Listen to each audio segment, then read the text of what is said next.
Bismillahirrahmanirrahim. Assalamu alaikum. My name is Hassan and today we are going to fix WordPress login page not loading.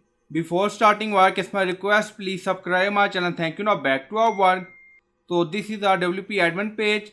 So when we try to open login page in WordPress and then you see notice and warning, so we are going to fix it.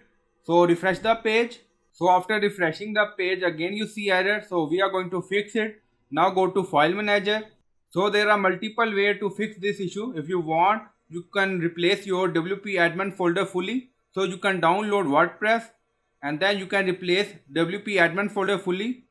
But we are going to fix using wp-config.php file. Now you see file, so open it and then click on edit and then you see pop up again, so click on edit again. So we are in wp-config.php file, so we are going to add code. Now paste and you'll find this code in video description or in comment section. So by using this code we are going to hide notice or warning. Now you see we add it and then click on save changes.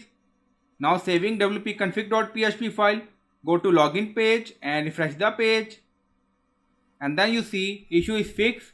So there are multiple ways to fix this issue. If you want, you can replace your WP admin folder fully or you can add this line of code in wp-config.php file. So I hope you like this video. Please like, comment, share, subscribe. Thank you for watching.